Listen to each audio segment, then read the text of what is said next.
गाने का आपको शौक कैसे होगा? जी हाँ, इसकी एक वो थी, वही वालिद साहब, हम लोग रहते थे नाइजीरिया में और मैं बहुत छोटा था, तो वो गुनगुनाते रहते थे हर वक्त, और टूर्स पे जाते थे जो 400 मील, किलोमीटर नहीं, 400 माइल्स, kaduna एक जगह थी, वहाँ से लेगोस, तो खुद ड्राइव करते थे और हम पीछे बैठते थे। तो उस ज़माने में रेडियो तो होता नहीं था, वो खुद ही गाते थे। फिर हमारे घर में एलपीज थे, तो वालिद साहब बहुत अच्छा गाते थे। मुझे भी बड़ा लेट शौक़ हुआ। एक बहुत इंडिया के एक सिंगर थे, बहुत पुराने, बल्कि उनको इंडिया भी नहीं कह सकते, वो आई थिंक उनका इंतकाल हो गया था पार्टीशन से पहले, कुंदन लाल सहगल साहब, उनको बड़ा मैं सुनता था। तो बस सुन सुन के फिर लोगों ने कहा चलो गा तो के हमें तो दो। लगता है आप हबीब अली मोहम्मद साहब को फॉलो करते हैं। हबीब अली मोहम्मद साहब से मेरी मुलाकात हुई एक दफ़ा, तो मुझसे कहने लगे कि गाना भी सुना उन्होंने मेरा, तो उन्होंने बड़ा अच्छा कमेंट दिया कि यार मैं सोचता था मैं आखिरी वो हूँ जो फॉलो कर, लेकिन शुक्र है तुम अभी हो जो इसको कैरी कर रहे हो। उनके भी जो फेवरेट थे वही थे, तो वो ही एक सिलसिला है हबीब अली मोहम्मद साहब। तो ये जो आप कोयटा ग्लैडिएटर के लिए जब मेला लगता है, फंक्शन भी ऑर्गेनाइज करते होंगे, इस टीम में कौन अच्छा है गाने वाला? आई थिंक हमारे यहाँ दो तीन तो बड़े अच्छे गाते थे। अब तो खैर वो नहीं है। सरफराज, आई थिंक आपको पता है, मेरे उसके साथ भी दो तीन वीडियोस हमने करी एक साथ। और जब हम, आपको यकीन नहीं आएगा, जब जंग हो रही थी एंड हम लोगों को पता लगा, तो हमने लिफ्ट के पास एक गाना गाया दोनों, ए वतन पाक वतन, और इतनी ज़ोर से जज्बा ही अलग हो जाता है। कोई वो नहीं था कि कौन देख रहा है क्या हो रहा है, मैं और सरफराज लगे रहे, हम लोग गाते रहे। तो हो जाए सर थोड़ा सा। नहीं सर, इस अब वक्त माहौल भी है, मौका भी है, दस्तूर भी है, तो जरा सा अगर हो जाए। सर वो क्या, उसके लिए तो आपको हारमोनियम, और ये हम लोग कोई सर प्रोफेशनल दो तो है दो नहीं। जुमले हो जाए। अच्छा, दो जुमले। फैज साहब की दो शेर हैं, वो गा के सुनाता हूँ बिल्कुल। आपको। अच्छा यार, ये तो अजीब सा लग रहा है। देखें, हम पर तुम्हारी चाह का इल्जाम ही तो है, दुश्मनाम तो नहीं है ये, इकराम ही तो है। दिल ना उम्मीद तो नहीं, नाकाम ही तो है, लंबी है गम की शाम, मगर शाम ही तो है। क्या बात है नदीम उमर साहब। तो मेरा ख्याल है जो अब नया ड्राफ्ट होगा और प्रोग्राम होगा, तो उसमें आपका एक जो है वो गाना जरूर रखना चाहिए। लंबी है गम की शाम, मगर शाम ही तो है। ये आई थिंक पाकिस्तान के लिए भी है, हम सब के लिए है। 10 साल से हम क्रिकेट खेल रहे हैं, गम की शाम है मगर शाम ही तो है। तो नदीम उमर साहब, जिंदगी में कभी ना कभी मोहब्बत तो की होगी, ये म्यूजिक, ये क्रिकेट, इसके अलावा भी कोई मोहब्बत की आपने? हाँ, एक मोहब्बत नहीं, मैं मर्चेंट नेवी में था, तो वालदा को बहुत वो था कि इनकी शादी हो जाए जल्दी। हम, मेरे वालिद साहब ने अभी 23 साल में शादी कर ली, तो वो बहुत एडमेंट थी कि हो शादी। और जो समरा, जो मेरी वाइफ है, उनको पसंद मेरे वालिद साहब ने किया था, और उन्होंने कहा भाई तुम्हारी यहाँ होगी, तो वो टाइम ही नहीं मिला मोहब्बत का। लेकिन जब हो गई तो आपको पता है वो हर वक्त मेरे साथ होती हैं। मतलब मैं जहाँ भी जाता हूँ बग़ैर उनके कहीं भी नहीं जाता, शायद दफ्तर आता हूँ उनके बगैर। तो एक बहुत अच्छा साथ रहा, एंड आई थिंक ब्लेसिंग थी मेरे लिए कि शादी ज़रूर। क्या बात है नदीम उमर साहब, आपने बिल्कुल स्टार्ट वैसे लिया जब फास्ट बॉलर अपने रनअप से दौड़ता है। मैंने कहा बात कुछ करेंगे तो नदीम साहब को घर भी जाना है, तो आपने बहुत साउंड एंड सिक्योर जवाब दिया। देखिए, हमेशा सेफ खेलना चाहिए। लेकिन ये हकीकत है, ये टाइम ही नहीं मिला। और जब हो गई शादी तो उसके बाद इतनी मसरूफियात थी बिजनेस में, उसमें। लेकिन मैं मतलब ऑन रिकॉर्ड कह रहा हूँ, बहुत अच्छा साथ था हमारा। कोस्टारिनो टीम को अब बाय करना पड़ेगा, लेकिन एक राय ये भी है कि ये भी नाइंसाफ़ी है, आपको लाइफ टाइम जो है वो मालिकाना हुकूक मिलने चाहिए। देखें आप, आईपीएल में यही हुआ ना, उनको मालिकाना हुकूक 10 साल बाद मिल गए, लेकिन उनके देखें उनका बिल्कुल एक अलग सिस्टम चल रहा है। आप अपने, अब वो करा था ना, हमने 6 टीमें बस कर दी थी तो हमें कितना नुकसान हुआ। आपको सोचना है अपने इन्वायरमेंट में। हम जब बिजनेस भी करते हैं तो हम पाकिस्तानी इन्वायरमेंट में रह के सोचते हैं। आप कॉपी नहीं कर सकते किसी को कि जी क्योंकि इंडिया में हो रहा है तो यहाँ भी वही सिस्टम होगा, या ऑस्ट्रेलिया में हो रहा है वो यहाँ होगा। ये गलत फहमी है। आपको ना बिठा के 8-10 लोग इस पर सोचें, इसी चीज़ को हम कैसे ठीक कर सकते हैं। 2 टीमें आप ले आएँ, मुझे कोई एतराज़ नहीं है, आप करें। जो इनका सिस्टम था उसमें तो हम आ सकते हैं, बहुत आराम से आ सकते हैं। जो इन्होंने एक बनाया है कि इवैल्यूएशन होगी, उसके बाद 25% बढ़ेगा, फर्स्ट राइट ऑफ रिफ्यूज़ल, लेकिन बाकी टीम्स के लिए प्रॉब्लम होगी। तो मैं नहीं चाहता कि इतने सबके कंट्रीब्यूशन हैं, अचानक आप वो फेसेस हटा दें कि आपने किया क्या। तो नदीम उमर साहब, आपको लगता है कि ड्राफ्ट 10 साल में हुआ और उसके बाद हमने देखा कि टेप बॉल से लेके हॉकी से फुटबॉल से हर जगह जो है वो ड्राफ्ट ही हो रहे हैं, तो अब एक राय ये भी है कि ड्राफ्ट की जगह ऑक्शन होने चाहिए। आप क्या कहते हैं? नहीं, बिल्कुल, अगर आपके यहाँ पैसा इतना है ना तो आप ऑक्शन कर सकते हैं। देखें, बात यह है कि आप, ये अच्छी सोच थी, उन्होंने सोचा हमारे हिसाब से ड्राफ्ट इसलिए नहीं हुआ कि देखें एक प्लेयर फ़र्ज़ करें सरफराज हैं, उस पर अगर हम 2-3 लोग अड़ गए तो वो प्राइस कहाँ से कहाँ, आप कैप करके आप एक प्लेयर की प्राइस, सीलिंग प्राइस रख के, वही मैंने कहा आपसे बहुत सी चीज़ें हो सकती हैं। वो कहते हैं जी ड्राफ्ट से बहुत अच्छा, वो ऑक्शन से बड़े अच्छे प्लेयर्स आ जाएंगे, ऐसा कभी भी नहीं होगा। हम दुनिया के हर बड़े प्लेयर को जब हम ड्राफ्ट करते थे उसमें भी लेके आए। आप मुझे बताएं कि कौन नहीं आया? जो प्लेयर अवेलेबल था वो आया इधर, ज़रूर खेला उसने। तो ये कहना कि नहीं ड्राफ्ट से, वो ऑक्शन से बहुत इम्प्रूवमेंट आ जाएगी, इससे नहीं आएगी। देखें अभी हमारी टेक्निकल डिफ़िकल्टीज हुई, हमारा डीआरएस काम नहीं कर रहा था, वो नहीं। हमें अपना ही इन हाउस ये चीज़ें भी ठीक करनी है। क्वालिटी ऑफ ट्रांसमिशन ऑफ जो आपका ये गेम जा रहा है वो लोग देखते हैं, उससे इम्प्रेस होते हैं। उसको दूसरा ये है कि 2 महीने चलता है उसके बाद खामोशी। तो वो जो 10 महीने हैं उसमें भी कुछ सोचना है ना, हमने क्या करना है। एक बड़ी अच्छी तजवीज़ आई थी, रमीज़ भाई लेके आए थे कि जब वो उन्होंने जूनियर लीग शुरू करी तो हमने कहा हमें दे दीजिए, इसी से हम प्रोडक्ट लेके आएंगे, इमर्जिंग प्लेयर्स हम इसी से खिलाएंगे और हम उनके साथ पूरा साल काम करेंगे। तो वो अनफॉर्चुनेटली नहीं हुआ, दूसरे लोग आए, उन्होंने वो सिस्टम भी स्क्रैप कर दिया। तो अगर आप सिस्टम स्क्रैप करते जाएंगे, उसको ठीक नहीं करेंगे, तो आपका तो घर नहीं इस तरह चल सकता। आप शिकायत करते थे, बात करते थे कि पीएसएल में हम लोग हवा में ही रहते हैं और टूर्नामेंट ख़त्म हो जाता है। इस बार उन्होंने आपको कदाफ़ी स्टेडियम लाहौर होम ग्राउंड की हैसियत से दिया, तो आपके लिए बड़ा लकी रहा वो।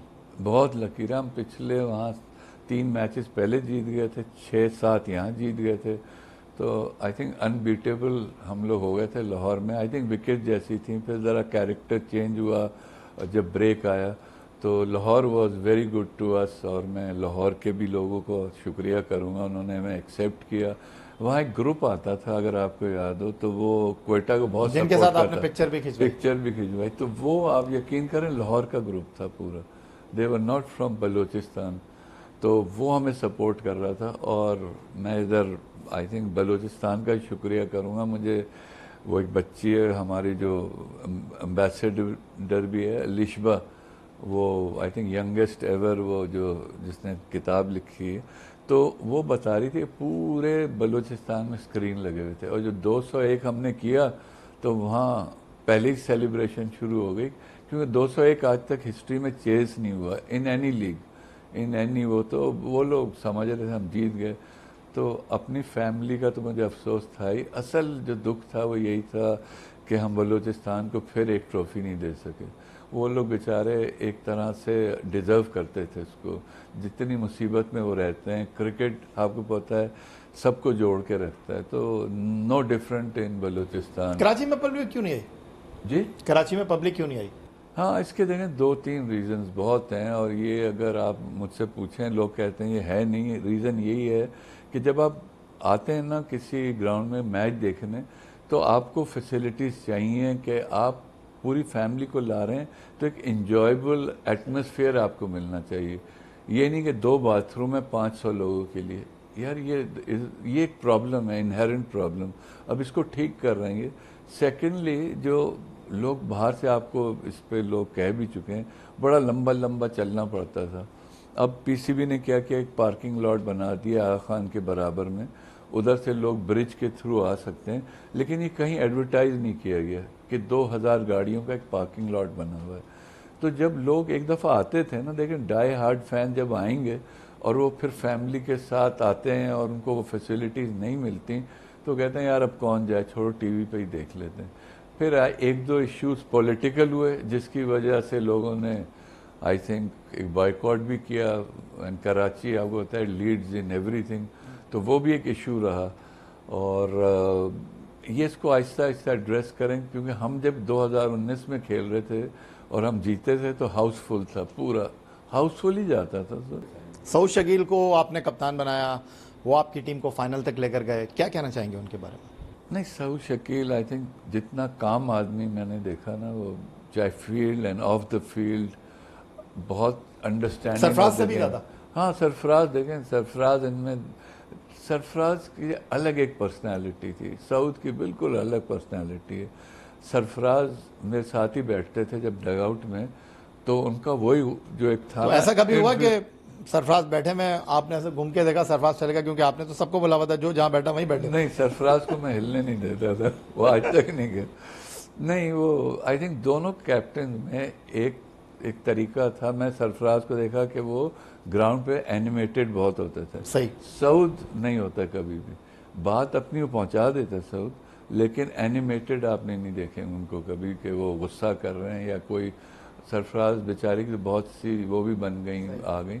अब इसको एक लेंथ ऑफ टाइम जब खेलेगा तो हमें लेवल हेडेड कूल बंदे चाहिए। आई थिंक बहुत अच्छी बात यह है कि अब सऊद लाइन में आ गए कि इनको देखा जा सकता है, चलें टेस्ट वनडेज में एज अ कैप्टन।